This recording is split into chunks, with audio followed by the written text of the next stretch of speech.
painted, painless learning. Comment okay done done આનું હું કરું ચાલો ભાઈ અવાજ આવે છે કે નહીં આગે ના કહેતા જાઓ ચાલો ફટાફટ અવાજ આવે છે કે નહીં ઓકે ડન છે ચાલો ધોરણ 11 કોમર્સ ગુજરાતી માધ્યમ વિષય અર્થશાસ્ત્ર ચેપ્ટર નંબર 5 આવક અને ખર્ચના ખ્યાલો એના વિશેની આપણે જે છે એ સમજૂતી મેળવીએ છીએ ચાલો ભાઈ દેખાય છે બોર્ડ ઉપર બરોબર દેખાય છે આ કે ના ચાલો બોર્ડ ઉપર દેખાય છે ઓકે ડન છે ચાલો ડન છે ઓકે કેમ ગયો ઓલન કે હવે રહેવા દેવ થઈ ગયું આવક અને ખર્ચના ખ્યાલો તમે બે હેમાં છો તો ઠેઠ 3 વર્ષનું આગળનું ભણવાનું કાંઈ વાંધો નહીં ડન થઈ ગયું બોલા કેમ ગયો પાછો બોલાવા આવ્યો ને પાછો વયો ગયો આવક અને ખર્ચનો ખ્યાલ એના વિશે એ આ કેમ ઘડીએ ઘડીએ આવે છે અડું આ નોટિફિકેશન ક્યારનો કરું છું તો ઘડીએ ઘડીએ આવક અને આ કેમ આ લબક જબક થાય છે અહીંયા એની કે વાંધો નહીં આવે ને હારું હાલો વાંધો ચો પાછી આવી ના 1 2 3 4 1 નંબર બંધ હાલો કાંઈ વાંધો આવક અને ખર્ચના ખ્યાલ ઉપર આગળ વધીએ સૌથી પહેલા તો આવક કોને કહેવાય તો આપણે છેલ્લા લેક્ચરમાં આવક અને નફા વચ્ચેનો તફાવત સમજ્યા હતા આવક એટલે શું તો કે વસ્તુ કે સેવાના વેચાણ ઉપર જે આપણને કુલ રકમ મળે છે એને આપણે શું કહીએ છીએ આવક કહીએ છીએ કે નફો કહીએ છીએ શું કહીએ છીએ આપણે એને આવક કહીએ છીએ અને આ આવકમાંથી આપણે વસ્તુ કે સેવાના ઉત્પાદન માટેના ખર્ચાઓ બાદ કરી દઈએ અને પછી જે રકમ મળે એને આપણે શું કહીએ છીએ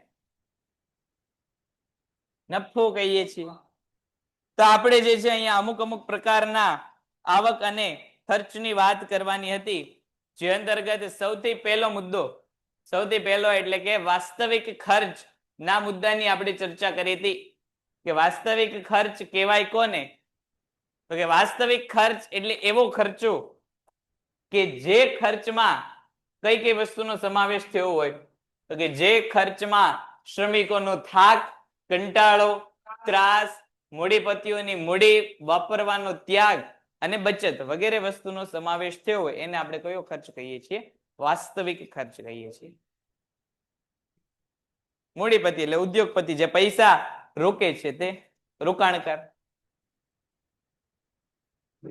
હવે આપણે જોવાનું છે વૈકલ્પિક ખર્ચ વૈકલ્પિક ખર્ચ કોને કહેવાય ઈ સમજતા પહેલા વિકલ્પ શું છે એનો ખ્યાલ આપણને હોવો જોઈએ તો જો આની આગળના લેક્ચરમાં આપણે વાત કરી હતી કે આપણી પાસે જમીનનો કોઈ એક ટુકડો હોય તો જમીનના એક ટુકડા ઉપર આપણે વસ્તુ બનાવવા કે આર્થિક પ્રવૃત્તિ કરવાના ઘણા બધા વિકલ્પો હોય જમીનના ટુકડા ઉપર આપણે ઘરે બનાવી શકીએ રહેઠાણ માટે જમીનના ટુકડા ઉપર ખેતી કરી શકીએ જમીનના ટુકડા ઉપર રેસ્ટોરન્ટ બનાવી શકીએ શાળા બનાવી શકીએ કોલેજ બનાવી શકીએ હોસ્પિટલ બનાવી શકીએ જો જમીનનો ટુકડો તો એક જ છે પણ આ એક જમીનના ટુકડા ઉપર આપણે કામ કેવું કરી શકીએ છીએ ઘણું બધું કામ કરી શકીએ છીએ પણ જમીન કેવી છે મર્યાદિત છે તો એના ઉપર આપણે કોઈ પણ એક વિકલ્પ પસંદ કરવો પડશે એના ઉપર કેવો વિકલ્પ પસંદ કરવો પડશે એક જો ખેતી કરશું તો હોટલ ની બનાવી શકીએ હોટલ બનાવશું તો શાળા ની બનાવી શકીએ શાળા બનાવશું તો આપણે રેસ્ટોરન્ટ ની બનાવી શકીએ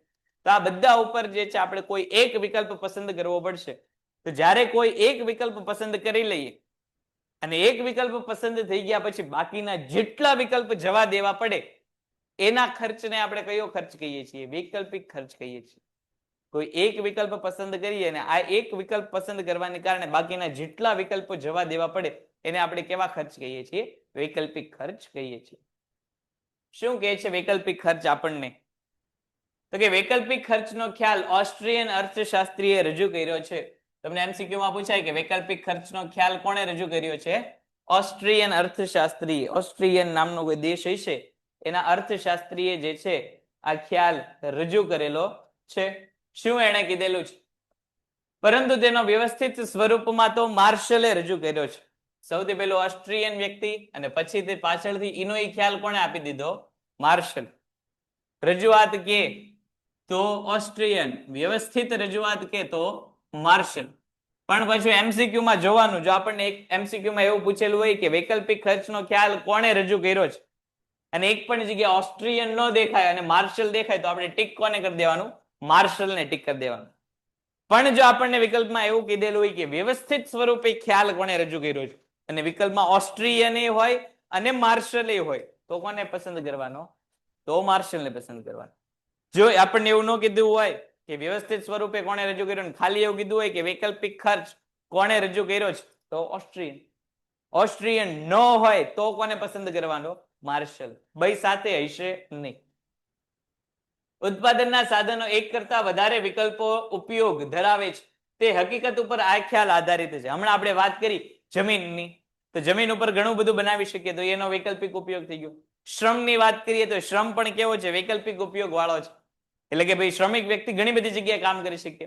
દાખલા તરીકે ભાઈ હું અહીંયા અત્યારે ભણાવું છું, અત્યારે અહીંયા ન ભણાવતો બીજી કઈક જગ્યાએ ભણાવતો, પણ અહીંયા ભણાવવા માટે મેં બધી બીજી જગ્યાને શું કરી દીધી? જવા દીધી. એનો અર્થ કે મેં બાકીના બધા વિકલ્પો કેવા કરી દીધેલા છે? છોડી દીધા છે. આ ઉપરાંત મૂડીની વાત કરીએ, ઉત્પાદનનો એક સાધન, તો મૂડી એ તે વૈકલ્પિક ઉપયોગ ધરાવે છે. રહેઠાણમાં આપણે મૂડીનો રોકાણ કરી શકીએ, હોટેલ બનાવવા મૂડી રોકાણ કરી શકીએ, ખેતી કરવા માટે મૂડી રોકાણ કરી શકીએ, હોસ્પિટલ બનાવવા માટે મૂડી રોકાણ. જો મૂડી એક જ પણ એનું રોકાણ ઘણી બધી જગ્યાએ થઈ શકે છે. એટલે એનો અર્થ એ કે મૂડી પણ કેવું છે? વૈકલ્પિક ઉપયોગિતા ધરાવે છે. આવા વૈકલ્પિક ઉપયોગી ધરાવતા સાધનોનો એક ઉપયોગમાં વાપરવામાં આવે ત્યારે તેની સાથે સાથે અન્ય બીજા જ ઉપયોગો વાપરી શકાતા નથી. હમણાં મેં જો જમીનની વાત કરી હતી, એનું જમીનનું ઉદાહરણ અહીંયા આપેલું છે કે ભાઈ આપણી પાસે જમીનનો ટુકડો હોય અને જમીન ઉપર રહેઠાણ બનાવી દઈએ તો આપણે ન ખેતી કરી શકશું, ન રેસ્ટોરન્ટ બનાવી શકશું, ન હોટલ બનાવી શકશું કે ન એના ઉપર જે છે શાળા કે કોલેજ બનાવી શકશું. રહેઠાણ બનાવ્યું એટલે ખાલી જમીન કોના માટે ઉપયોગમાં રહેશે? રહેઠાણ માટે. જો ખેતી કરતા હઈશું તો ખેતી કરવાથી ન રહેઠાણ બનાવી શકશું, ન હોસ્પિટલ બનાવી શકશું, હોટલ, રેસ્ટોરન્ટ કે કોઈ પણ વસ્તુ બનાવી શકશું. એટલે કે એક સમયે ઉત્પાદનના ચારેય સાધનો કેવા છે? વૈકલ્પિક ઉપયોગ વાળા છે. પણ એક સમયે એનો ઉપયોગ આપણે કોની માટે કરી શકીએ? એક જ વસ્તુ માટે કરી શકીએ. એકથી વધુ વસ્તુ માટે એનો ઉપયોગ આપણે કરી શકતા નથી. દાખલા તરીકે જમીનનો એક ટુકડા ઉપર ઘઉં વાવવામાં આવે તો તે જ સમયે તે ટુકડા ઉપર કોઈ બીજો પાક લઈ શકાતો નથી. ઓલરેડી તમે ઘઉં વાવી દીધેલા છે, પણ તમને એમ થાય કે ઘઉંની સાથે સાથે હું બાજરો લઈ લઉં તો ઘઉં ક્યાં મૂકવા જવા? તમને એમ થાય બાજરો કરેલો છે, બાજરાને હાલો ચોખાઈ લઈ લઉં તો પછી બાજરો ક્યાં વાવેલો મૂકવા જાવ? એટલે કે એક સમયે કામ કયું કરશે? એક જ કરશે. બાકીના વિકલ્પો તમારે શું કરવા પડશે? જવા દેવા પડશે. ઘઉંનું ઉત્પાદન કરો છે એટલે તમારે ચોખા કે અન્ય ખેતીમાંથી વસ્તુ મળતી હોય એ બધી વસ્તુનું શું કરવું પડશે? ઉત્પાદન જવા દેવું પડશે. શ્રમિક એક સમયે મિલમાં કામ કરે છે તો તે જ સમયે તે બીજા ઉદ્યોગમાં કામ કરી શકતો નથી. હવે દાખલા તરીકે હું અત્યારે અહીંયા આવીને ભણાવું છું તો આ જ સમયે, જે સમયે હું અત્યારે તમારી સામે બોલું છું એ જ સમયે હું મારા ઘરે હાજર ન હોઉં તો એનો અર્થ કે મેં ઘરે હાજર નથી રહેવા માટેનો જે વિકલ્પ હતો એ મેં ત્યાં કેવો કરી નાખ્યો? પસંદ નથી કર્યો. અને મેં કયો વિકલ્પ પસંદ કર્યો? તો કે અહીંયા આવીને ભણાવવાનો. હું અહીંયા આવીને ભણાવું છું, બીજી જગ્યાએ જે છે હું ભણાવવા નથી જઈ શકતો. આ જ સમય 7:30 થી 8:30 ના સમયમાં અહીંયા હું ભણાવું છું એટલે 7:30 થી 8:30 ના સમયમાં બીજી જગ્યાએ નથી જઈ શકતો. એનો અર્થ કે બીજી જગ્યાનો વિકલ્પ કેવો કર્યો છે? તો કે દૂર કરી દીધેલો છે. આમ સાધન કેવા છે? વૈકલ્પિક ઉપયોગ વાળા છે. વૈકલ્પિક ઉપયોગ વાળા છે. હું ભણાવી ઘણી બધી જગ્યાએ શકું છું, પણ એક સમયે કેટલી જગ્યાએ ભણાવી શકું? એક જ જગ્યાએ. મારી પાસે ઓપ્શન ઘણા બધા છે, હું ઘણી બધી જગ્યાએ ભણાવી શકું, પણ એક સમયે ક્યાં ભણાવી શકું? એક જ જગ્યાએ. એક સમયે એકથી અલગ અલગ જગ્યાએ ભણાવી શકું. હું ભાવનગરમાં ભણાવતો એ જ સમયે અમદાવાદમાં ભણાવતો હોઈ શકું, એ જ સમયે હું કચ્છમાં ભણાવતો હોઈ શકું, એ જ સમયે હું ગોવામાં ભણાવતો હોઈ શકું, ન ભણાવતો હોઈ શકું. એક સમયે કામ કેવું થતું હશે? એક જ જગ્યાનું કામ થતું હશે. અર્થ સમજૂતી એના વિશેની વાત કરીએ આપણે. ઉત્પાદનના સાધનોને કોઈ એક કાર્યમાં રોકવામાં આવે તો તે સાધનનો બીજો શ્રેષ્ઠ વિકલ્પ જતો કરવો પડે છે. આ જે શ્રેષ્ઠ વિકલ્પ જતો કરવો પડે છે તેને શું કહેવામાં આવે છે? વૈકલ્પિક ખર્ચ. આપણને 1 માર્ક માટે વ્યાખ્યા આપી દીધી વૈકલ્પિક ખર્ચની. શું વ્યાખ્યા આપી? તો કે ઉત્પાદનના સાધનો કે જે કેવા છે? વૈકલ્પિક ઉપયોગો ધરાવે છે આ વૈકલ્પિક ઉપયોગોમાંથી તમે એક વિકલ્પ પસંદ કરો છો અને આ એક વિકલ્પ પસંદ કરવાથી તમારે શું કરવું પડશે તો કે બીજો શ્રેષ્ઠ વિકલ્પ હશે એ તમારે કેવો કરી દેવો પડશે દૂર કરી દેવો પડશે તો એને આપણે શું કહીશું વૈકલ્પિક ખર્ચ દાખલા તરીકે ભાઈ જમીન છે તો જમીન ઉપર તમે નક્કી કરી લીધું કે હવે જમીન ઉપર તમે ખેતી જ કરવાના છો તો આના માટે તમે ઘણા બધા બીજો જે શ્રેષ્ઠ વિકલ્પ દાખલા તરીકે રેસ્ટોરન્ટનો હતો તો આ રેસ્ટોરન્ટનો વિકલ્પ તમારે શું કરવો પડ્યો જવા દેવો પડ્યો તો આ જે વિકલ્પ તમે જતો કર્યો તમારો શું થયું વૈકલ્પિક ખર્ચ થયો કે જો તમે ખેતીના બદલે રેસ્ટોરન્ટ બનાવવાનું નક્કી કર્યું હોત તો રેસ્ટોરન્ટ માટે તમારે કંઈક ખર્ચો કરવો પડે બનાવવા માટે અને એ રેસ્ટોરન્ટ તમને કંઈક આવક આપી શકે એમ હોત પણ તમે પસંદ કોને કરી ખેતીને પસંદ કરી રેસ્ટોરન્ટને પસંદ કરી નહીં એટલે જે શ્રેષ્ઠ વિકલ્પ હતો રેસ્ટોરન્ટનો એ શ્રેષ્ઠ વિકલ્પ તમે શું કરી દીધો દૂર કરી દીધો તો આ ખર્ચને આપણે કયો ખર્ચ કહીશું વૈકલ્પિક ખર્ચ કહીશું જતો કરો પેન્ટેડ એપ્લિકેશન ધોરણ 6 થી 12 ના વિદ્યાર્થીઓ માટે અપડેટ થઈ ચૂકી છે આ એપ્લિકેશનમાં શું છે બધા જ વિષયના વિડિયોઝ છે ગુજરાતની બેસ્ટ ફેકલ્ટી દ્વારા લાઈવ લેક્ચર્સ છે આઈએમપી પ્રશ્ન છે ટેસ્ટ સિરીઝ છે અને ગુજરાતના તમામ વિદ્યાર્થીઓ સાથે તમે તમારી કમ્પેરિઝન કરી શકો છો ગેમિફિકેશન છે અને બીજું ઘણું બધું તો તમે એપ્લિકેશન ડાઉનલોડ ન કરી હોય તો ડિસ્ક્રિપ્શનમાં લિંક આપી છે હમણાં જ પ્લે સ્ટોર ઉપર જાઓ અને એપ્લિકેશન ડાઉનલોડ કરો ઘરે બેઠીને સરસ મજાનું ગુજરાતની જોરદાર ફેકલ્ટી સાથે ભણો સારા માર્ક્સે પાસ થાઓ પડતો શ્રેષ્ઠ વિકલ્પ ઉત્પાદિત વસ્તુનો વૈકલ્પિક ખર્ચ ગણાય આ બાબતે એક ઉદાહરણની મદદથી સમજીએ તો કે જમીનના કોઈ એક ટુકડા ઉપર ઘઉં અને ડાંગર માટે થઈ શકે એમ છે જો જમીન ઉપર ઘઉં ઉત્પન્ન કરવામાં આવે અને રૂપિયા 2 લાખ મળી શકે તેમ હોય અને જો તે જ જમીન ઉપર ડાંગર ઉત્પન્ન કરવામાં આવે અને રૂપિયા 3.5 લાખ મળી શકે એમ હોય તો ખેડૂત જે છે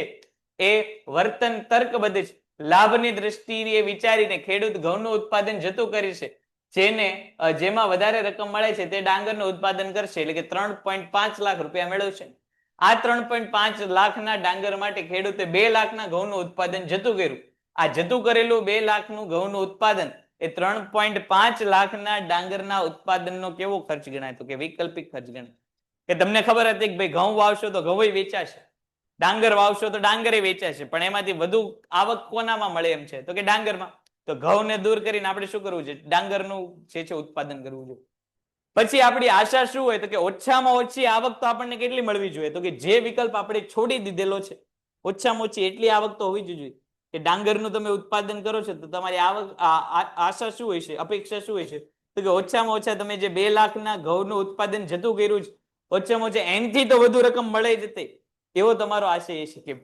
ડાંગરના ઉત્પાદનથી તમને આવક કેવી મળે તો કે 2 લાખથી તો વધુ જ મળવી જોઈએ હવે તમે ડાંગરનું ઉત્પાદન કરીને વેચવા ગયા 1 લાખ રૂપિયા મળ્યા તો એ તમારો વિકલ્પ કેવો ગણાય ફૂલ ભરેલો પસંદ કરેલો કે એની કરતા તો પછી તમારે ઘઉંનું ઉત્પાદન કરવું તે સારું હતું શું કામ તો કે ઘઉંમાં 2 લાખ મળતા પણ તમને એમ થયું ડાંગરમાં કેટલા મળી શકે એમ છે તો કે 3.5 લાખ મળી શકે એમ છે એટલે તમે ઘઉંને દૂર કર્યા કોનું ઉત્પાદન હવે કરશો ડાંગર જેનું ઉત્પાદન વધુ કરશો એનું વેચાણ પણ કેવું થશે વધારે થશે એટલે લાભ તમને કેવો મળવાનો છે વધારે તો તમે જે આ ડાંગરને પસંદ કરીને ઘઉંને જવા દીધો તો એ ઘઉં તમારો શું થયું ઘઉં તમારું શું થયું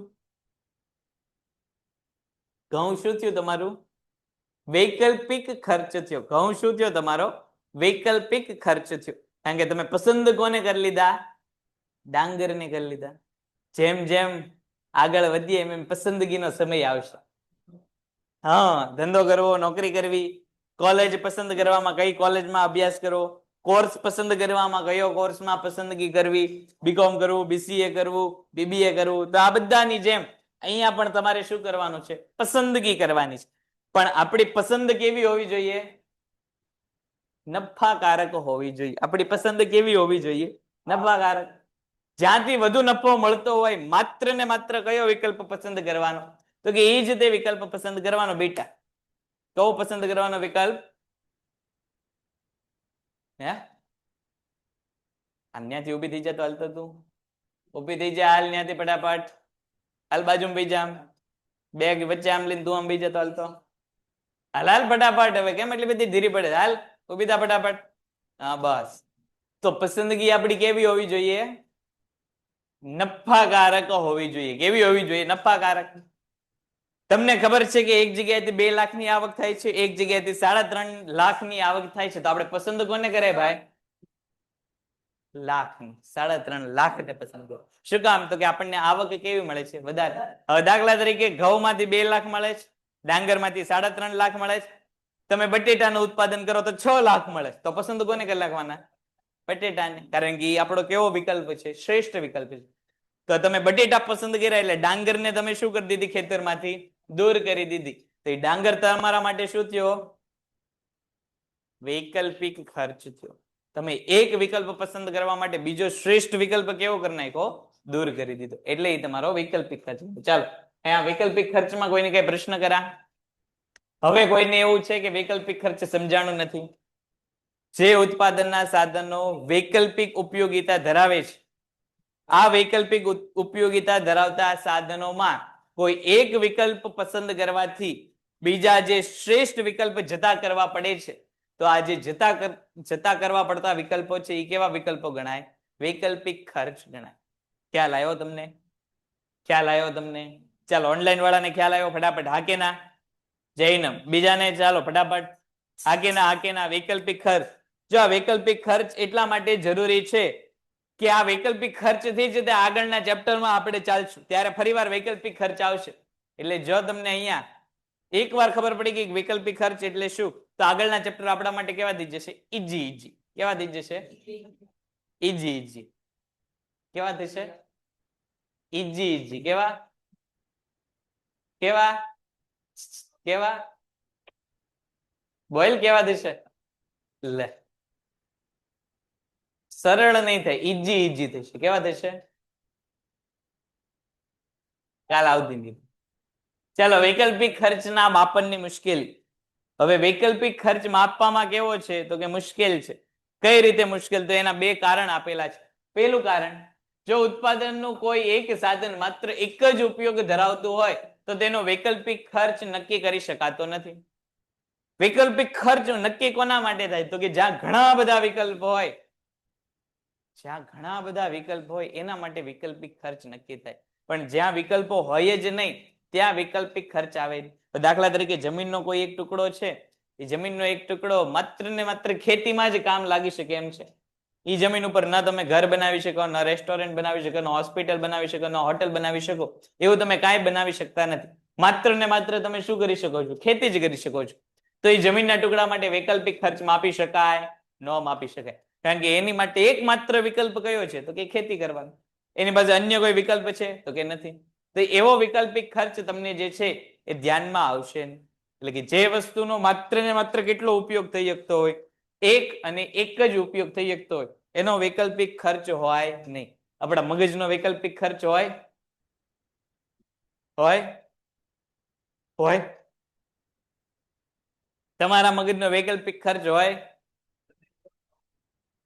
આપણે તો જ્યાં કામ છે ત્યાં હાલતું નથી. વૈકલ્પિક ખર્ચ નો હું હોય? જો ભાઈ મગજ એટલે કે નિયોજક શક્તિ થઈ. મગજ એટલે શું થઈ? નિયોજન શક્તિ થઈ. કે તમે અત્યારે અહીંયા બેઠા બેઠા ભણો છો એટલે તમારું મગજ ક્યાં ચાલતું હોય છે એવું માનીએ આપણે? તો કે ભણવામાં ચાલતું હોય છે એવું માનીએ છીએ આપણે. કે તમે અહીંયા બેઠા બેઠા ભણો છો એટલે તમારું મગજ શેમાં ચાલતું હોય છે? તો કે ભણવામાં. પણ એવું જરૂરી છે કે તમારું મગજ ભણવામાં જ ચાલતું હોય છે? ઘણા વિકલ્પોમાંથી અલગ અલગ બેઠા હોય છે. ઘણા એવું વિચારતા હોય છે ગર્જન શું ખાશું, ઘણા એવું વિચારતા હોય છે ગર્જન શું બનાવશું, ઘણા એવું વિચારતા હોય છે કે અહીંથી સીધું ઘરે જઈશું કે ભાઈબંધના ઘરે વયા જઈશું. તો જો એક જ સમયે તમારા વિચાર કેવા છે? ઘણા બધા છે. એમાંથી તમે કયો વિકલ્પ પસંદ કર્યો? કે એ તો ભાઈ ભાઈબંધ ગયો ઘેર, આપણે ભણવાનું એટલે ભણવાનું. તો આપણે મગજના બધા જ વિચાર ક્યાં લઈને આવવાના? તો કે અહીંયા ભણવામાં. તો તમે ભાઈબંધના ઘરે જવાનો વિચાર કેવો કરી દીધો? દૂર કરી દીધો. તો એ દૂર કરેલો વિચાર તમારા માટે શું ગણાય? વૈકલ્પિક ખર્ચ ગણાય. પણ તમારા મગજમાં કાંઈ બેઠતું જ નથી, તમને કાંઈ હુજતું જ નથી, વિચાર આવતા જ નથી, તો તમારા મગજનો વૈકલ્પિક ખર્ચ હોય ન હોય? એનો ઉપયોગ શું છે? તો કે કાંઈ ઉપયોગ નથી. એનો ઉપયોગ, એનો ઉપયોગ કાંઈ કરી શકતા નથી. તો એના માટે વૈકલ્પિક ખર્ચ હોય. મગજ છે તો વૈકલ્પિક ખર્ચ હોય. જો ઉપયોગ થતો હોય તો, ન ઉપયોગ થતો હોય તો નથી. હા, સાચી વાત. જો આ લોકો માને છે. ચાલો, એનો અર્થ એ કે જેનો માત્ર ને માત્ર એક ઉપયોગ હોય એના વૈકલ્પિક ખર્ચ હોતા નથી.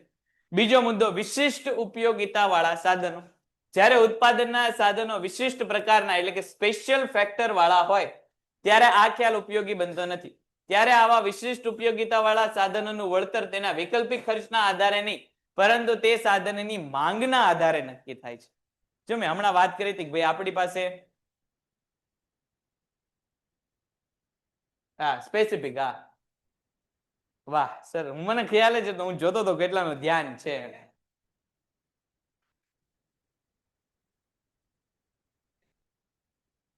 જો આગળ આપણે જોયું કે ઘઉંનું ઉત્પાદન કરો તો 2 લાખ મળે છે, ડાંગરનું ઉત્પાદન કરો તો 3.5 લાખ રૂપિયા મળે છે.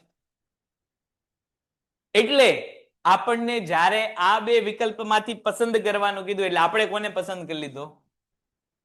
ડાંગરને પસંદ કર્યું. શું કામ? તો કે ત્યાં આપણને એવું હતું કે વધુ આવક મળશે. હવે આપણે એના માટે કોને ના પસંદ કરી? ઘઉંના વિકલ્પને ના પસંદ આપણે કરી દીધો. ટેકો દિન બેહો તો ભાઈ. તો તમે કોના વિકલ્પને જતો કર્યો હતો? કે ઘઉંના વિકલ્પ. અને તમે ઉત્પાદન કોનું કરશો? ડાંગરનું. એટલે તમારી અપેક્ષા શું હોય છે? તમે કઈ અપેક્ષાએ ડાંગરનું ઉત્પાદન કર્યું? કે તમને જે આવક મળે એ ઓછામાં ઓછા કેટલી હોય? તો કે 2 લાખ થી તો વધારે હોય જ તે. એવી અપેક્ષાએ તમે ઘઉંને શું કર્યા? દૂર કરી દીધું. પણ તમે ડાંગરનું ઉત્પાદન કરવા ગયા, વેચાણ કર્યું અને તમારી જે આવક છે 2 લાખ કરતા ઓછી મળી તો તમારી વિકલ્પ પસંદગી કેવી ગણાય? તો કે ખોટી ગણાય. તો એવું અહીંયા કીધેલું છે કે અહીંયા વળતર મળવું જોઈએ. તમે શ્રેષ્ઠ વિકલ્પ પસંદ કરો છો એટલે જેટલા વિકલ્પ તમે જતા કર્યા છે બધા જ વિકલ્પ કરતા આવક તમને કેવી મળવી જોઈએ? વધુમાં વધુ મળવી જોઈએ. હવે મેં અગાઉ કીધું, હમણાં વાત કરી કે ઘઉં, ડાંગર અને બટેટાની વાત કરીએ. બટેટામાંથી 6 લાખ રૂપિયા આપણને મળે તો હવે આપણે કયો વિકલ્પ પસંદ કરાય? તો કે બટેટાનો વિકલ્પ પસંદ કરાય. અને ડાંગરને પણ શું કરી દેવાય? તો કે દૂર કરી દેવાય. ડાંગરને પણ શું કરી દેવાય? તો કે દૂર કરી દેવાય. એનો અર્થ કે તમે જે વિકલ્પ પસંદ કરતા હો એ કેવો વિકલ્પ હોવો જોઈએ? નફાકારક અને શ્રેષ્ઠ વિકલ્પ હોવો જોઈએ. તો તમારું વળતર એટલું શું થશે? તો કે વધશે. હવે આનામાં તમે બટેટાના 6 લાખ ને બદલે ઘઉંનું ઉત્પાદન કરો તો તમારું વળતર કે તમારી આવક કેવી થઈ જાય? વળતર કે આવક કેવી થઈ જાય? ઓછી થઈ જાય.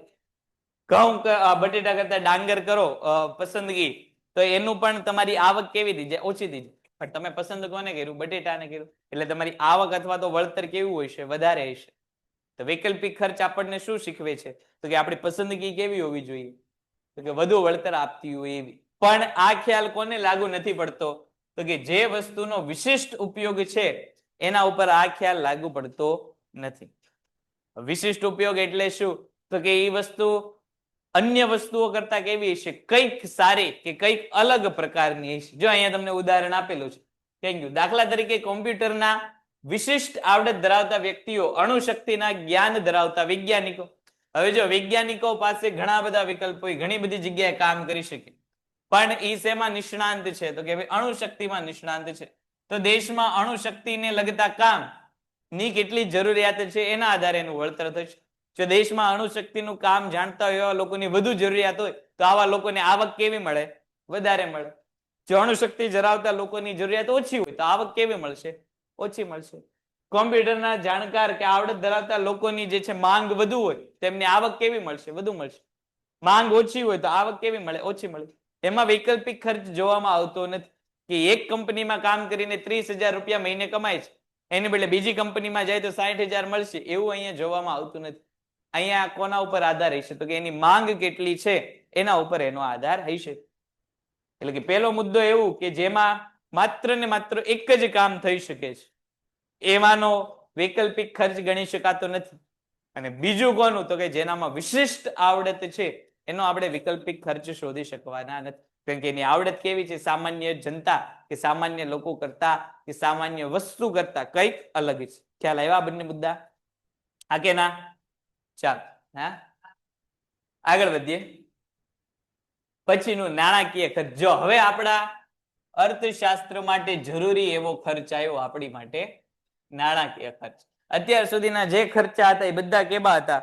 તો કે સમજવા માટે તો યોગ્ય હતા, પણ જ્યારે નફાખોટની વાત આપણે કરશું ત્યારે એક પણ ખર્ચા આપણે ગણતરીમાં લેવાના નથી. જ્યારે નફો ખોટ ગણવો હશે ત્યારે એકમાત્ર કયો ખર્ચો આપણે ધ્યાનમાં લઈશું? નાણાકીય ખર્ચ. એટલે કે વસ્તુ કે સેવાના ઉત્પાદન માટે જેટલો ખર્ચ કરવો પડે એ બધાને કયા સ્વરૂપમાં નોંધી લેવાના? નાણાંના સ્વરૂપમાં. એટલે કયો ખર્ચ બની જશે? નાણાકીય ખર્ચ. આર્થિક વિશ્લેષણ, ઉત્પાદનનો નિર્ણય અને કિંમત નિર્ધારણમાં નાણાકીય ખર્ચનો ખ્યાલ ઉપયોગી બને છે. આર્થિક વિશ્લેષણ, હવે દાખલા તરીકે બે વસ્તુની વાત કરી, એક એ વસ્તુ છે અને એક બી વસ્તુ છે. એ વસ્તુ 100 રૂપિયામાં વેચાય છે, બી વસ્તુ 200 રૂપિયામાં વેચાય છે. તો આર્થિક વિશ્લેષણ દ્વારા આપણે શું નક્કી કરશું કે આપણે એ અને બી માંથી કઈ વસ્તુ વેચવી જોઈએ? તો કે બી પ્રકારની વસ્તુ. શું કામ? તો કે એનું વેચાણ વધારે છે. પછી ઉત્પાદનનો નિર્ણય, તો કે ભાઈ આપણે આ બે માંથી કઈ વસ્તુ બનાવવી જોઈએ? બી પ્રકારની વસ્તુ બનાવવી જોઈએ. કિંમત નિર્ધારણનો વિષય, કે કિંમત નિર્ધારણમાં પણ નાણાકીય ખ્યાલ કેવો છે? તો કે મદદરૂપ છે. હવે જો આ તો આપણે વાત કરી વેચાણ કિંમતની, આ આપણે વાત કરી વેચાણ કિંમત, પણ વેચાણ કિંમતની સાથે સાથે બીજું આપણે કોનું ધ્યાન રાખવું પડશે? ખર્ચનું ધ્યાન. હવે જો વેચાણ કિંમતના આધારે અને ઉત્પાદનના આધારે શું આપણે નક્કી કર્યું? કઈ વસ્તુ આપણા માટે લાભદાયક છે? કઈ વસ્તુ લાભદાયક છે આપણા માટે? બી વસ્તુ. શું કામ? તો કે એની વેચાણ કિંમત કેવી છે? વધારે છે. પણ જેની વેચાણ કિંમત વધારે હોય એ જ વસ્તુ આપણા માટે લાભદાયક હોય એવું જરૂરી નથી. વસ્તુ લાભદાયક છે કે નથી એનો આધાર કોના ઉપર છે? તો કે વેચાણ કિંમતની સાથે સાથે એના ખર્ચ ઉપર. દાખલા તરીકે એ વસ્તુ બનાવવાનો ખર્ચ, એ વસ્તુ બનાવવાનો ખર્ચ દાખલા તરીકે 50 રૂપિયા થતો હોય અને બી વસ્તુ બનાવવાનો ખર્ચ દાખલા તરીકે 180 રૂપિયા થતો હોય, તો હવે એ વસ્તુમાં આપણને કેટલા રૂપિયા મળશે? 50 રૂપિયા. અને બી વસ્તુમાં કેટલા રૂપિયા મળે? 20 રૂપિયા. તો હવે કયો વિકલ્પ પસંદ કરાય? તો કે એ વસ્તુનો વેચાણ કરાય, એ વસ્તુનું જે છે ઉત્પાદન કરાય, એ વિકલ્પ આપણે પસંદ કરાય. વેચાણ કિંમતના આધારે આપણે કયો વિકલ્પ પસંદ કરી લીધો હતો? તો કે બી વિકલ્પ. પણ બી વિકલ્પ આપણા માટે કેવો હતો? ભૂલ ભરેલો હતો. શું કામ? તો કે ત્યારે આપણને ખબર નહોતો કે ખર્ચો કેટલો થાય છે. પછી આપણે કોની ગણતરી કરી? તો કે નાણાકીય ખર્ચની. તો આપણને ખ્યાલ આવ્યો કે એ વસ્તુ બનાવવા માટે 50 રૂપિયાનો ખર્ચ થાય, બી વસ્તુ બનાવવા માટે 180 નો ખર્ચ થાય છે. તો હવે ખર્ચના આધારે જોતા આપણને ખબર પડી કે આપણા એ અને બી માંથી કઈ વસ્તુ આપણા માટે સારી છે? એ વસ્તુ. આ ઉપરાંત કિંમત નિર્ધારણ માટે પણ નાણાકીય ખર્ચ છે એ કેવું છે? તો કે ઉપયોગી છે. હવે જો અહીંયા આપણને ખબર પડી કે ભાઈ એ વસ્તુ બનાવવી હોય તો કેટલા રૂપિયા જોઈએ? 50 રૂપિયા. બી વસ્તુ બનાવવી હોય તો કેટલા રૂપિયા જોઈએ? 180 રૂપિયા. તો હવે આપણને એવું કીધું કે ભાઈ તમારે કિંમત નક્કી કરવાની છે. તો કિંમત નક્કી કરવામાં હવે આપણને ખબર પડી કે આપણો ખર્ચો કેટલો છે એના આધારે આપણે કિંમત નક્કી કરશું. હવે એ વસ્તુની ઓછામાં ઓછી કિંમત નક્કી કરવી હોય તો ઓછામાં ઓછી એ વસ્તુ કેટલા રૂપિયામાં વેચવી પડે આપણે? પેન્ટેડ એપ્લિકેશન ધોરણ 6 થી 12ના વિદ્યાર્થીઓ માટે અપડેટ થઈ ચૂકી છે. આ એપ્લિકેશનમાં શું છે? બધા જ વિષયના વિડીયોઝ છે. ગુજરાતની બેસ્ટ ફેકલ્ટી દ્વારા લાઈવ લેક્ચર્સ છે. આઈએમપી પ્રશ્ન છે, ટેસ્ટ સિરીઝ છે અને ગુજરાતના તમામ વિદ્યાર્થીઓ સાથે તમે તમારી કમ્પેરિઝન કરી શકો છો. ગેમિફિકેશન છે અને બીજું ઘણું બધું. તો તમે એપ્લિકેશન ડાઉનલોડ ન કરી હોય તો ડિસ્ક્રિપ્શનમાં લિંક આપી છે. હમણાં જ પ્લે સ્ટોર ઉપર જાઓ અને એપ્લિકેશન ડાઉનલોડ કરો. ઘરે બેઠીને સરસ મજાનું ગુજરાતની જોરદાર ફેકલ્ટી સાથે ભણો, સારા માર્ક્સે પાસ થાય. ઓછામાં ઓછી કેટલા રૂપિયામાં વેચી શકીએ? એ વસ્તુ ઓછામાં ઓછી કેટલા રૂપિયામાં વેચી શકીએ? તો કે 50 રૂપિયામાં તો ઓછામાં ઓછી વેચવી જોઈએ. શું કામ? તો કે જો 50 રૂપિયાથી આપણી વેચાણ કિંમત ઘટી જશે તો આપણે શેમાં આવી જઈશું? ખોટમાં. 50 રૂપિયા વેચીશું તો આપણે કઈ સપાટી જઈશું? નહીં નફો નહીં નુકસાન. જેટલા આવતા હશે એટલા જતા હશે એટલે આપણને નફો નહીં થાય, ન ખોટ જશે. એટલે ઓછામાં ઓછી કિંમત કેટલી નક્કી થશે? 50 રૂપિયા. એવી જ રીતે અહીંયા બી માં ઓછામાં ઓછી કિંમત કેટલી નક્કી થાય? 180 રૂપિયા. હવે આપણને નાણાકીય ખર્ચ 180 થાય છે ખ્યાલ ન હોય અને આપણે વેચાણ કિંમત 170 રૂપિયા નક્કી કરી લઈએ તો આપણને શું થાય? નુકસાન જાય. હવે આવું નુકસાન ગયું શું કામ? તો કે આપણને વસ્તુ માટેનો નાણાકીય ખર્ચ કેટલો છે એ ખ્યાલ નહોતો. એટલા માટે જો આપણને ખ્યાલ આવી ગયો કે ભાઈ ખર્ચ આપણો કેટલો છે? 180 રૂપિયા, તો હવે વેચાણ કિંમત નક્કી કરવાની કીધેલી હોય તો આપણને હવે ખબર પડે કે વેચાણ કિંમત કેવી નક્કી કરાય? તો કે કાં તો 180 અથવા તો 180 થી કેવી નક્કી કરાય? વધુ નક્કી કરાય. 180 થી નીચે જવાય નહીં. આવો ખ્યાલ આપણને કોને આપ્યો? નાણાકીય ખર્ચ છે આપણને આવો ખ્યાલ આપ્યો. કારણ કે વાસ્તવિક ખર્ચ અને વૈકલ્પિક ખર્ચના ખ્યાલો અનેક મર્યાદાઓ ધરાવે છે. જો વાસ્તવિક ખર્ચની મર્યાદા શું છે? તો કે એમાં થાક છે, એમાં કંટાળો છે, મૂડીપતિનો ત્યાગ જે છે એવી વસ્તુઓનો સમાવેશ થાય છે અને આવી વસ્તુઓનું આર્થિક મૂલ્ય માપી શકાય નહીં. છેલ્લા લેક્ચરમાં વાત કરતી કે ભાઈ હું અહીંયા ભણાવતો હું 1 કલાકમાં થાકી જાઉં તો હું કેટલો થાકી ગયો હું કોઈને કહી શકું? 10 રૂપિયા જેટલો મને આજે થાક લાગ્યો. કે 100 રૂપિયાનો થાક આજે તો મને લાગી ગયો, 200 રૂપિયાનો થાક લાગી ગયો, એવું કહી શકું? ન કહી શકું. એ માપી શકીએ નહીં. તમને બેઠા બેઠા ભણતા ભણતા કંટાળો આવે તો તમે એમ કહી શકો કે 10 માર્ક જેટલો હું કંટાળી ગયો, આજે 50 માર્ક જેટલો કંટાળી ગયો, કે 10 રૂપિયા જેટલો કંટાળો આવ્યો, 20 રૂપિયા જેટલો કંટાળો આવ્યો, એવું કહી શકશો? નહીં કહી શકો. એનો અર્થ એ કે વાસ્તવિક ખર્ચ માપી શકાતો નથી. વૈકલ્પિક ખર્ચની વાત કરી કે ભાઈ એક વિકલ્પ પસંદ કરીએ તો જે બીજો શ્રેષ્ઠ વિકલ્પ જતો કરવો પડે એનો ખર્ચને વૈકલ્પિક ખર્ચ કહેવાય. પણ આ વૈકલ્પિક ખર્ચ માપવો એ કેવો છે? મુશ્કેલ છે. હવે હમણાં ઘઉં અને ડાંગરની વાત કરી હતી કે ભાઈ ડાંગર માટે તમે ઘઉંને જતા કરી દીધા, તો હવે દાખલા તરીકે ઘઉંના ભાવ બદલાઈ ગયા, તો પેલા 2 લાખ વાળો ઘઉં હતો એ હવે 1 લાખ રૂપિયાના થઈ ગયો, તો તમારે વૈકલ્પિક ખર્ચમાં 2 લાખ વાળા ઘઉં લેવાના કે 1 લાખ વાળા? તમે વેચવા ગયા ત્યારે એ પાછા ઘઉંનો ભાવ 4 લાખ રૂપિયા થઈ ગયા, તો પછી 4 લાખ રૂપિયાનો ભાવ લેવાનો કે 1 લાખ રૂપિયાનો ભાવ લેવાનો? તો વૈકલ્પિક ખર્ચ આવા કેવા છે? ગણતરીમાં મુશ્કેલ છે. પણ નાણાકીય ખર્ચમાં એવું નથી. નાણાકીય ખર્ચમાં તમને પ્રોપર બધો આઈડિયા આવી જાય છે. દાખલા તરીકે મેં તમને વાત કરી હતી કે ભાઈ પેનની આપણે વાત કરીએ છીએ કે આપણે પેન બનાવવી છે, તો પેનમાં આપણને કઈ કઈ વસ્તુ જોઈએ? તો કે ભાઈ એક તો પ્લાસ્ટિક જોઈએ, પછી પોઈન્ટ જોઈએ, પછી જે છે સાઈ જોઈએ. તો આ બધા જ ખર્ચા કેવા છે? તો કે નક્કી જ કે એટલી વસ્તુ તો આપણે જોઈશે જ. તે પ્લાસ્ટિક માટે કેટલો ખર્ચ થાય, પોઈન્ટ માટે, સાઈ માટે કેટલો ખર્ચ થાય, આ બધા જ ખર્ચા આપણને ખ્યાલ હોય તો આપણને નાણાકીય ખર્ચ મળી જાય કે ભાઈ આપણે 5 રૂપિયાનું પ્લાસ્ટિક જોઈશે, 2 રૂપિયાનો પોઈન્ટ જોઈશે, 3 રૂપિયાની સાઈ જોઈશે. તો એનો અર્થ કે આપણો જે પેન છે એ કેટલા રૂપિયામાં બનીને તૈયાર થઈ જશે? હા, જો તો આપણને હવે ખબર પડે કે ભાઈ આપણી પેન બનીને કેટલા રૂપિયામાં તૈયાર થાય છે? તો કે 10 રૂપિયામાં. તો હવે પેન વેચવા જઈએ ત્યારે આપણે ઓછામાં ઓછી કિંમત કેટલી રાખવાની? તો કે 10 રૂપિયા તો રાખવી જ પડે. 9 રૂપિયા રાખી દઈએ, 8 રૂપિયા રાખી દઈએ તો આપણે કેમાં વયા જઈએ? ખોટમાં વયા જઈએ. આવો ખ્યાલ આપણને આવી ગયો કે 10 રૂપિયા કરતા વધુ કિંમત રાખવી જોઈએ. શું કામ? તો કે આપણને આપણી પેન બનાવવાનો શેની ખ્યાલ છે? નાણાકીય ખર્ચનો ખ્યાલ છે. એટલા માટે ખ્યાલ આવી આ બાબત. નાણાકીય ખર્ચ કઈ રીતે કિંમત નિર્ધારણમાં ઉપયોગી છે એનો ખ્યાલ આપણને અહીંથી આવ્યો. તેથી વ્યવહારમાં તેનો ઉપયોગ વધારે થઈ શકતો નથી. ઉત્પાદન ખર્ચ નાણાંમાં વ્યક્ત થાય છે, તેથી પણ નાણાકીય ખર્ચનો ખ્યાલ ઉપયોગી છે. તમને 1 માર્કમાં પ્રશ્ન પૂછાય કે નીચેનામાંથી કયો ખર્ચ નાણાંના સ્વરૂપમાં વ્યક્ત થાય છે? નીચેનામાંથી કયો ખર્ચ નાણાંના સ્વરૂપમાં વ્યક્ત થાય છે? તો કે ઉત્પાદન ખર્ચ અથવા તો કયો ખર્ચ? નાણાકીય ખર્ચ. ઉત્પાદન અથવા તો નાણાકીય ખર્ચ જે છે એકમાત્ર ખર્ચ એવો છે કે શેમાં રજૂ થાય છે? કે આ નહીં, વ્યાખ્યા નથી. એ ખાલી આપણને કીધેલું છે કે નાણાકીય ખર્ચ ક્યાં ક્યાં ઉપયોગી થાય છે આપણને, એવું છે. મહત્તમ નફાના ઉદ્દેશ રાખતા ઉત્પાદકો ઓછો ખર્ચ, ઓછા ખર્ચે ઉત્પાદન કરી અને તેની વસ્તુનું વેચવાથી મળતી આવકને મહત્તમ બનાવવાનો પ્રયાસ કરતા હોય છે.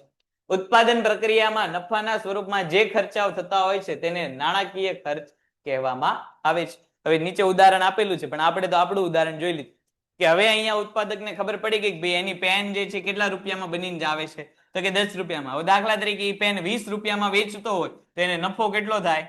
10 રૂપિયાનો. પણ હવે એ એવું વિચારે છે કે ભાઈ 10 રૂપિયાની મારે હજી નફો શું કરવો છે? વધારવો છે. નફો વધારીને મારે કેટલો કરવો છે? તો કે 10 થી વધારવો છે.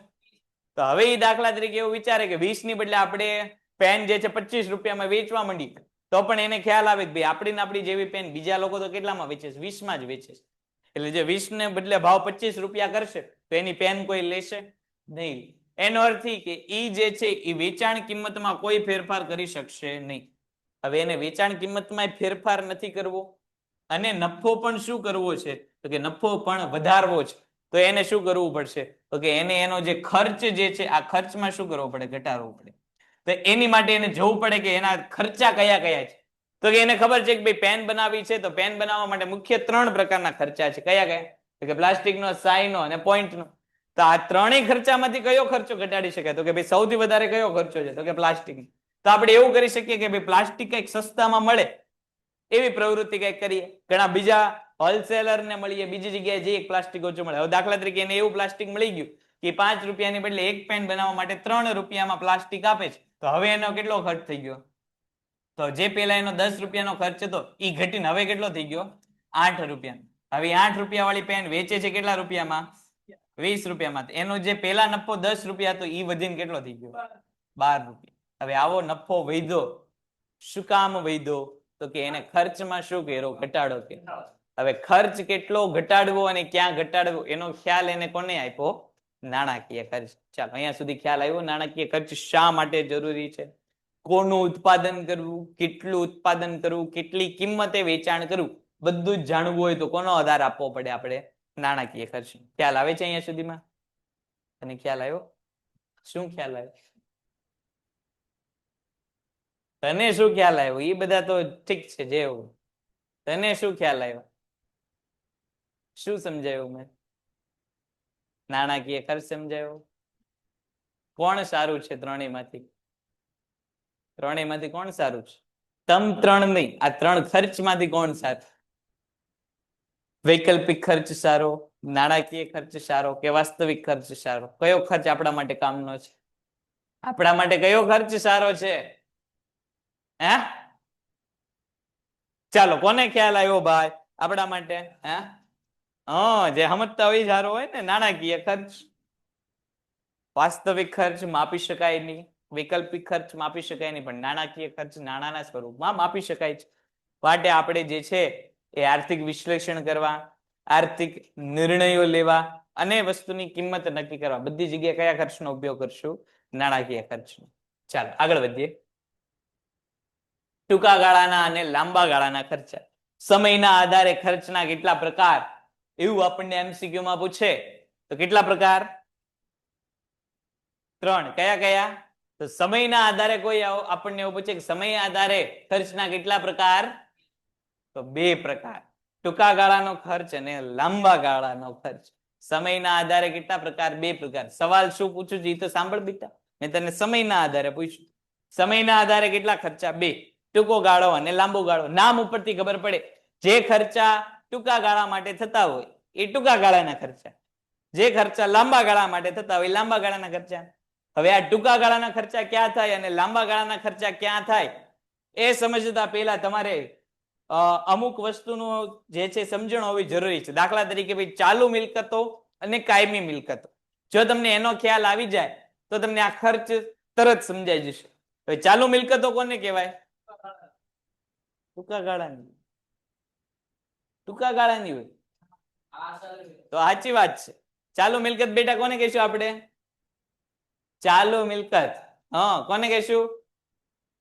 હે? ટૂંકા ગાળાની હોય ચાલુ મિલકત. તો કાયમી મિલકત કોને કહેશું? લાંબો ગાળો. લાંબો ગાળો એટલે કેવો સમય? ટૂંકો ગાળો એટલે કેવો સમય? 12 માસ કે તેથી ઓછો સમય હોય તો એ સમયનો ટૂંકો ગાળો કહેવાય. અને 12 માસ કે તેથી વધારે હોય, 12 માસથી વધારે હોય એ સમયનો કેવો ગાળો ગણાય? લાંબો ગાળો ગણાય. હવે તમે એકાઉન્ટ ભણો છો એટલે એકાઉન્ટના આધારે આપણે ટૂંકા ગાળાના અને લાંબા ગાળાના ખર્ચા સમજીએ. હવે દાખલા તરીકે આપણે એવું કહીએ, દાખલા તરીકે સ્ટોક. તો સ્ટોક કેવો ગાળો થઈ જાય? સ્ટોક કેવા મિલકતમાં આવે? સ્ટોકની કિંમત કેવી ગાળામાં આવે? સ્ટોક શેમાં આવે? એ ભાઈ બધું ઘર છે. એન નથી દેખાડતા. એ કે ડોક્ટર છે નહીં. બહુ આવે છે ખંજવાળ તો ઘડીક બાર વયો જાય. ન્યા ખંજવાળતા હવે એમ. જા તારે તો નેત્રી 10 વાગ્યા સુધી બેહવાનું જ છે. સાહેબ ને મળતો જ એમ તો કઈ તમારે ચારેયને તમને ચારેયને જ કીધું છે ને. ઈ સાહેબ ને તમારે અહીંયા ધ્યાન આપો. સૌથી પહેલા તું બોલતો સ્ટોક શેમાં આવે? પહેલા તો સ્ટોક મિલકતમાં આવે કે દેવામાં આવે? પછી આગળ વધીએ. મિલકતમાં આવે સ્ટોક. કેવી મિલકત ગણાય? કાયમી મિલકત. સ્ટોક કેવી મિલકત ગણાય? ચાલુ મિલકત ગણાય સ્ટોક. સ્ટોક દર વર્ષે તમારે સ્ટોકમાં જે છે ફેરફાર થાય એટલે એનો ખર્ચો જે છે કયો ખર્ચમાં આવે? ટૂંકા ગાળાના ખર્ચમાં આવે. સ્ટોકનો ખર્ચો શેમાં આવે? ટૂંકા ગાળાના ખર્ચમાં. પણ મશીન છે, યંત્રો છે, મકાન છે, ફર્નિચર છે, આ બધા કેવા ગાળામાં આવે? લાંબા ગાળામાં આવે.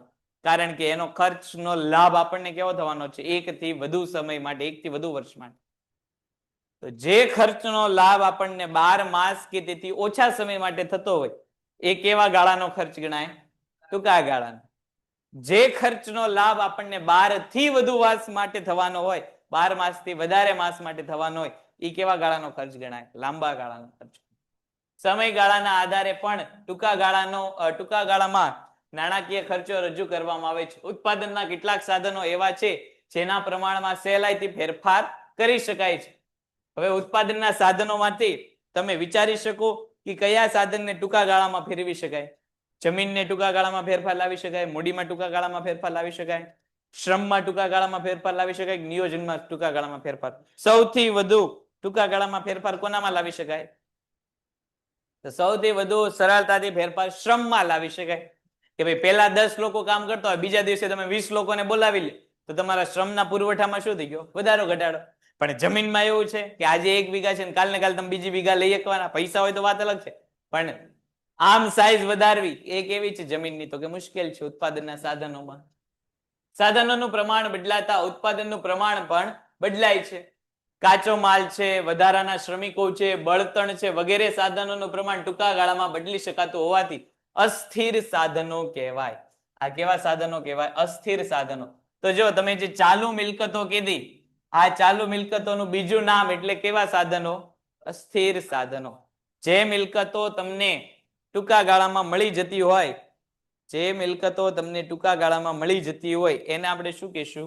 અસ્થિર સાધનો કહીશું. તો એના આધારે ટૂંકા ગાળાના ખર્ચને પણ બીજું નામ મળ્યું. શું નામ મળ્યું? તો કે અસ્થિર ખર્ચ. બીજું નામ શું મળ્યું? અસ્થિર ખર્ચ. તો હવે લાંબા ગાળા માટે શું નામ આવશે? સ્થિર ખર્ચ. આને આપણે બીજું શું કહી શકીએ? તો કે ચાલુ ખર્ચ. આને આપણે બીજું શું કહી શકીએ? ચાલુ ખર્ચ. અને આને આપણે શું બીજું કહી શકીએ? બિન ચાલુ ખર્ચ. બીજું આપણે શું કહી શકીએ? બિન ચાલુ ખર્ચ. આવા નામ આપણને ખબર પડી. શા માટે ખબર પડી? તો કે સૌથી પહેલા આપણને મિલકત ખબર પડી. જો અહીંયા તમને ઉદાહરણ આપેલા, શ્રમિક છે, બળતણ છે, કાચો માલ છે, આ બધામાં તમે 1 વર્ષથી ઓછામાં ફેરફાર કરી શકો? કરી શકો કે ન કરી શકો? કરી શકાય. બળતણમાં 1 વર્ષથી ઓછા સમયમાં ફેરફાર કરી શકતું? બળતણમાં બળતણ જેનથી બાળી શકાય, પેટ્રોલ છે, ડીઝલ છે, લાકડા છે, એ બળતણમાં. એમાં ફેરફાર કરી શકો તમે ટૂંકા ગાળા માટે કે ન કરી શકાય? એમાં ફેરફાર કરી શકાય. એમાં કરી શકાય. કોણ કેસ કરી શકાય? પેન્ટેડ એપ્લિકેશન ધોરણ 6 થી 12ના વિદ્યાર્થીઓ માટે અપડેટ થઈ ચૂકી છે. આ એપ્લિકેશનમાં શું છે? બધા જ વિષયના વિડીયોઝ છે. ગુજરાતની બેસ્ટ ફેકલ્ટી દ્વારા લાઈવ લેક્ચર્સ છે. આઈએમપી પ્રશ્ન છે, ટેસ્ટ સિરીઝ છે, અને ગુજરાતના તમામ વિદ્યાર્થીઓ સાથે તમે તમારી કમ્પેરિઝન કરી શકો છો. ગેમિફિકેશન છે અને બીજું ઘણું બધું. તો તમે એપ્લિકેશન ડાઉનલોડ ન કરી હોય તો ડિસ્ક્રિપ્શનમાં લિંક આપી છે. હમણાં જ પ્લે સ્ટોર ઉપર જાઓ અને એપ્લિકેશન ડાઉનલોડ કરો. ઘરે બેઠીને સરસ મજાનું ગુજરાતની જોરદાર ફેકલ્ટી સાથે ભણો, સારા માર્ક્સે પાસ થાઓ. કોણ? હું એટલે કોણ? તો કરી શકાય. સાચી વાત છે. આજે 1 લીટર પેટ્રોલ લીધું, કાલે 2 લીટર લેવા માંડીએ, પરમ દિવસે 5 લીટર લેવા માંડીએ, તો બળતણમાં આપણે ફેરફાર કરી શક્યા? તો કે કરી શકાય. શ્રમમાં ફેરફાર કરી શકીએ? તો કે કરી શકીએ. આજે 10 લોકોને કામ બોલાવ્યો, કાલે 50 લોકોને કામે બોલાવ્યો, તો શ્રમમાં ફેરફાર થઈ ગયો. કાચા માલમાં ફેરફાર કરી શકીએ? તો કે આજે કિલોનો માલ ખરીદ્યો, કાલે આપણે 5 કિલો માલ ખરીદવા માંડીએ, તો કિલોમાં ફેરફાર થઈ ગયો. તો આ બધા કેવા ખર્ચા છે? ટૂંકા ગાળાના. કાચો માલ ખરીદવા માટેનો ખર્ચ, શ્રમિકને ચૂકવવામાં આવતી મજૂરી, બળતણ માટે કરવામાં આવતો ખર્ચ, આ બધા કેવા ખર્ચ ગણાય? ટૂંકા ગાળાના ખર્ચા. બિન ચાલુ ખર્ચા, અસ્થિર ખર્ચા કહેવાય, કે જેને ટૂંકા ગાળામાં એમાં ફેરફાર થઈ શકે. કાં તો એ વધારી શકાય અથવા તો ઘટાડી શકાય. શ્રમિકોની સંખ્યા ઘટાડી દો, ખર્ચ ઘટી જાય. સંખ્યા વધારો, ખર્ચ વધી જાય. બળતણ વધારે લાવો તો વધુ ખર્ચા ચૂકવવા પડે. ઓછું બળતણ લાવો તો ખર્ચ કેવો કરવો પડે? શું ઓછું કરવું પડે? કોના માટે? ક્યાં ધ્યાન છે તારે? કાચો માલ વધુ ખરીદી કરો તો ખર્ચો કેવો થાય? વધુ. ઓછા કાચા માલની ખરીદી કરો તો ખર્ચ કેવો થાય? ઓછો. તો એનો અર્થ કે તમે ટૂંકા ગાળામાં ખર્ચમાં શું કરી શકશો? ફેરફાર કરી શકશો. આવા સાધનો પર થતા ખર્ચને અસ્થિર ખર્ચ કહેવામાં આવે છે. આવા સાધનો પર થતા ખર્ચને અસ્થિર ખર્ચ. જ્યારે યંત્ર સામગ્રી, કારખાનાનું મકાન, વહીવટી સ્ટાફ વગેરે સાધનો પ્રમાણમાં ટૂંકા ગાળામાં કોઈ ફેરફાર કરી શકાતો નથી. તેવા સાધનોને કેવા સાધનો કહેવામાં આવે છે? સ્થિર સાધનો કહેવામાં આવે છે. અને તેના ખર્ચને કેવો ખર્ચ કહેવાય? સ્થિર ખર્ચ.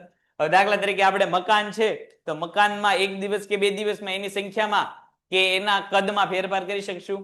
4 માળ વાળું ઘર હોય તો આજે 4 માળ વાળું છે તો કાલે 5 માળનું બનાવી એકવારના? નહીં. એની માટે સમયનો એક લાંબો ગાળો જોઈએ. 2 મહિના, 4 મહિના, 5 મહિના, 10 મહિના જેવો ગાળો જોઈએ એક રૂમ બનાવવા માટે. હવે 4 માળ વાળું એક બિલ્ડિંગ હોય, 90 બાજુ બીજું બિલ્ડિંગ જોતું હોય તો 2 મહિનામાં આવ 4 માળ વાળું ફરીવાર 2 મહિનામાં બિલ્ડિંગ બની જશે? નહીં બને. એની માટે તમારે રાહ જોવી મળશે. પ્લાન્ટ અને યંત્ર છે એ પ્લાન્ટ અને યંત્ર આજે વિચાર્યું કાલ બની જવાના છે? નથી બનવાના. એ બનવા માટે કેવો સમય જોશે? તો કે વધારે સમય જોશે. તો પ્રમાણમાં સમય કેવો લાગ્યો? વધારે લાગ્યો. એટલે એની માટે જે ખર્ચા કરે એ કેવા ખર્ચા ગણાય? લાંબા ગાળાના ખર્ચા કરાય. ખ્યાલ આવે છે? તને જ નથી આવતો, આ બધાને તો આવે છે એટલે તને પૂછવું પડે. તને ખ્યાલ આવ્યો બેટા? શું ખ્યાલ આવ્યો? લાંબા ગાળાના ખર્ચા અને ટૂંકા ગાળાના. ટૂંકા ગાળાના ખર્ચના બીજા કયા કયા નામ છે? અહીંયા તો અસ્થિર ખર્ચ અથવા તો બિનચાલુ ખર્ચા. જે ખર્ચા સમયના ટૂંકા ગાળા માટે થતા હોય એ કેવા ખર્ચા કહેવાય? ટૂંકા ગાળાના ખર્ચા. જે ખર્ચા સમયના લાંબા ગાળા માટે થતા હોય એ કેવા ખર્ચા કહેવાય? લાંબા ગાળાના ખર્ચા. કાયમી મિલકતો અથવા તો સ્થિર મિલકતો અથવા તો સ્થિર સાધનો પાછળ જે ખર્ચ થાય એને કેવા ખર્ચ કહેવાય? લાંબા ગાળાના કહેવાય. ફરીવાર બોલું છું, કાયમી મિલકતો, સ્થિર સાધનો કે સ્થિર મિલકતો પાછળ જે ખર્ચ થતા હોય એને કેવા ખર્ચ કહેવાય? કેવા ખર્ચ કહેવાય એને? હે? કેવા કહેવાય ખર્ચ? લાંબા ગાળાના ખર્ચા કહેવાય. મેં ક્યાં ના પાડી? મેં તને ફરીવાર પૂછ્યું હતું, તારે કહી દેવાય ને લાંબા ગાળાને, તો હું હા પાડ દઉં. લે, મારે બીજી વાર પૂછવું તો ચાલ ફરીવાર તને પૂછું છું કે અસ્થિર મિલકતો, ચાલુ મિલકતો માટે જે ખર્ચ કરવામાં આવે એ કયો ખર્ચ કહેવાય? ફરીવાર પ્રશ્ન પૂછું છું, ચાલુ મિલકતો અથવા તો ટૂંકા ગાળા માટેની મિલકતો માટે જે ખર્ચ કરવામાં આવે એને કેવો ખર્ચ કહેવાય? હા, ટૂંકા ગાળાના ખર્ચા કહેવાય. હવે ખ્યાલ આવ્યો? કોણ ટૂંકો ને કોણ લાંબો? સમયમાં જો વધારે હોય તો એ લાંબો. જે 12 માસ કે એનાથી ઓછા સમય વાળો હોય, 12 માસ કે એનાથી ઓછા સમય વાળો હોય એ કેવો ગાળો? ટૂંકો. ટૂંકા ગાળા માટે ખર્ચ થાય તો ટૂંકા ગાળાના ખર્ચા, લાંબા ગાળા માટે ખર્ચ થાય તો લાંબા ગાળાના ખર્ચા. ચાલો આગળ વધીએ. એમાં આપણને અલગથી મુદ્દો આપ્યો છે ટૂંકો ગાળો. સમયનો ટૂંકો ગાળો એટલે એવો ગાળો કે જે ગાળામાં પેઢીના કદમાં ફેરફાર કરી શકાતા નથી. ટૂંકા ગાળામાં પેઢીના કદમાં ફેરફાર કરી શકાય નહીં. મેં હમણાં તમને વાત કરી કે આપણી પાસે એક 4 માળનું બિલ્ડિંગ હોય તો બીજા જે દિવસે આપણે બીજા 4 માળનું બિલ્ડિંગ ઊભું કરી શકવાના નથી કરી શકવા. એમાં શું થશે? વાર લાગશે. 1 વર્ષ, 2 વર્ષ, 3 વર્ષનો સમય એમાં જઈશે, કારણ કે 4 માળનું બિલ્ડિંગ ઊભું કરવાનું છે. એટલે તો પ્લાન્ટ યંત્રની વાત કરી હતી કે 4 માળના ન હોય, ઈ પાછા કેવા હોય તો કે વધુ પ્રમાણમાં હોય. તો સમયનો ગાળો જ્યાં લાંબો થતો હોય તો એને આપણે કેવો ગાળો કહેશું? લાંબો ગાળો કહેશું. ટૂંકો ગાળામાં ટૂંકો સમય થતો હોય છે. 4 માળની બિલ્ડિંગ 4 દિવસમાં બને કોઈ દી? તો એ પડે એવી બિલ્ડિંગ. પરંતુ તેની સ્થાપિત ઉત્પાદન શક્તિનો ઉપયોગ કરી ઉત્પાદન વધારી શકાય છે. તમે પ્લાન્ટના જે છે એ કદમાં ફેરફાર કરી શકતા નથી, પણ ઉત્પાદનમાં ફેરફાર કરી શકો છો. તમારી પાસે જે પ્લાન્ટ છે, હવે દાખલા તરીકે તમે જામનગર રિલાયન્સ નો પ્લાન્ટ જોયો હોય તો એ જોયેલો છે? જામનગરના રિલાયન્સ નો પ્લાન્ટ તો એ જો ઘણા બધા એકડમાં ફેલાયેલો પ્લાન્ટ છે. જામનગરમાં તમે એમ જો જામનગરની જમીનના 20 થી 30% જમીન ઉપર એ પ્લાન્ટ છે. તો હવે મુકેશ અંબાણી એવું વિચારે કે આવો નવો પ્લાન્ટ જમીનના 20-30% ઉપર આપણે બનાવો છે તો 1 દિવસ, 2 દિવસ કે 3 દિવસમાં બનાવી શકશે નહીં. વર્ષોના વર્ષ લાગશે. એ પ્લાન્ટ બનાવવામાં તે ઓછામાં ઓછો લગભગ 10 વર્ષનો સમય લાગ્યો હતો. તો હવે એવો ને એવો પ્લાન્ટ જોતો હોય તો 2-5 દી, 7 દી, 10 દીમાં બની શકશે નહીં. 10 વર્ષ જેટલો સમય લાગવો પડશે. કદાચ ટેકનોલોજી વધારે છે, 10 ની બદલે 5 વર્ષ થાય તો એ પણ સમયનો કેવો ગાળો કહેવાય? લાંબો ગાળો. પણ આજે કંઈક હોય એની કરતા આપણે કાલે વધારી શકીએ તો એને સમયનો કેવો ગાળો કહેવાય? ટૂંકો ગાળો. એટલે પ્લાન્ટના કદમાં આપણે ફેરફાર નહીં કરી શકીએ, પણ ઉત્પાદનમાં વધારો ઘટાડો કરી શકીએ તો કે કરી શકીએ ને. જેટલો કાચો માલ વધારે લાવો એટલું તમે ઉત્પાદન કેટલું કરી શકો? વધારે. દાખલા તરીકે તમે ભાઈ બટેટાની વેફર બનાવતા વ્યક્તિઓ છો, કંપની છો, તો બટેટાની વેફર બનાવવા માટે કાચો માલ શું જોઈએ? તો કે બટેટા જોઈએ. તો જેટલા બટેટા તમે વધારે લાવશો એટલી તમે વેફર કેવી બનાવી શકો? વધારે બનાવી શકો. જેટલા ઓછા બટેટા એટલે વેફર કેવી બનાવી શકો? ઓછી. તો તમે ઉત્પાદનમાં વધારો ઘટાડો કરી શકો છો, પણ પ્લાન્ટની સાઈઝમાં કે કદમાં તમે જે છે ટૂંકા ગાળામાં વધારો ઘટાડો કરી શકતા નથી. ટૂંકો ગાળો સમયનો એવો ગાળો છે જે દરમિયાન પેઢીમાં કેટલાક સાધનો કેવા છે? તો કે સ્થિર છે. જો તમને 1 માર્કના MCQ માં પૂછાય કે ટૂંકા ગાળામાં સાધનો કેવા હોય, તમને 1 માર્કમાં એવો પ્રશ્ન પૂછાય કે ટૂંકા ગાળામાં ઉત્પાદનના સાધનો કેવા હોય?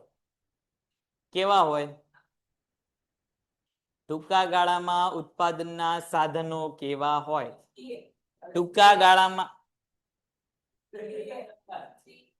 તો ટૂંકા ગાળામાં ઉત્પાદનના સાધનો અસ્થિર અને સ્થિર બંને પ્રકારના હોય. અમુક સાધનો કેવા હોય? સ્થિર હોય. દાખલા તરીકે હમણાં વાત કરી, પ્લાન્ટ હોય, જમીન હોય, તો એ કેવું સાધન થઈ ગયું? સ્થિર. પણ કાચો માલ છે, બળતણ છે કે કર્મચારી છે, એ કેવા સાધન થઈ ગયા? અસ્થિર સાધન. એટલે ટૂંકા ગાળામાં ઉત્પાદનના સાધનો તમને પૂછે કેવા હોય? ઓપ્શન એ સ્થિર, ઓપ્શન બી અસ્થિર, ઓપ્શન સી એ અને બી બંને, અને ઓપ્શન ડી એક પણ નહીં. તો કયો ઓપ્શન આપણે પસંદ કરવાનો? C option. કારણ કે ટૂંકા ગાળામાં ઉત્પાદનના સાધનો સ્થિર હોય અને અસ્થિર. પણ આગળ આવશે કે લાંબા ગાળે બધા જ ઉત્પાદનના સાધનો કેવા હશે? અસ્થિર હશે. લાંબા ગાળે તમે ઉત્પાદનના બધા જ સાધનમાં ફેરફાર કરી શકો છો. તમે એકમના કદમાં શું કરી શકો? લાંબા ગાળે ફેરફાર કરી શકો. તમે ઉત્પાદનના સાધનોમાં શું કરી શકો? ફેરફાર કરી શકો. તમે બિલ્ડિંગમાં શું કરી શકો? ફેરફાર કરી શકો. પણ આ બધા માટે સમય કેવો જોઈએ? તો કે લાંબો ગાળો જોઈએ. એટલે લાંબા ગાળે ઉત્પાદનના સાધનો કેવા હશે? અસ્થિર હશે. પણ ટૂંકા ગાળા માટે ઉત્પાદનના સાધનો કેવા હશે? તો કે સ્થિર અને અસ્થિર બંને પ્રકારના હશે. દાખલા તરીકે પ્લાન્ટ, યંત્ર સામગ્રી, કારખાનું, મકાન વગેરે. પરંતુ અસ્થિર સાધનો જેવા કે કાચો માલ, શ્રમિક, વીજળી વગેરેનું પ્રમાણ જે છે ટૂંકા ગાળામાં વધારી ઘટાડી શકે. ટૂંકા ગાળામાં આપણે પ્લાન્ટ, યંત્ર કે કારખાનાનું મકાન એ બનાવી શકશું નહીં. 1-2 દિવસમાં, 5-10 દિવસમાં કે 1-2 મહિનામાં આવા સાધનો આપણે બનાવી કે ઘટાડી શકશું નહીં. પણ 1-2 દિવસ કે એકાદ મહિનામાં આપણે કાચો માલમાં વધારો ઘટાડો કરી શકીએ, શ્રમિકમાં વધારો ઘટાડો કરી શકીએ, વીજળીના ઉપયોગમાં વધારો ઘટાડો કરી શકીએ. તો એ બધા કેવા સાધન કહેવાય? તો એ બધા કેવા સાધનો કહેવાય? ટૂંકા ગાળાના સાધનો કહેવાય. જેનો તમે ટૂંકા ગાળામાં ફેરફાર કરી શકતા હોય એ સાધનો ટૂંકા ગાળાના સાધનો. જેમાં તમે લાંબા ગાળે ફેરફાર કરી શકતા હોય એ કેવા સાધનો? લાંબા ગાળાના. તો ઉત્પાદનના સાધનો ટૂંકા ગાળામાં કેવા હોય? ઉત્પાદનના સાધનો ટૂંકા ગાળામાં કેવા હોય? સ્થિર અને અસ્થિર બંને પ્રકારના હોય છે. આગળ વધીએ. લાંબો ગાળો, ત્યાંથી આપણે જે છે નેક્સ્ટ લેક્ચરમાં આગળ વધીશું. Painted Painless Learning.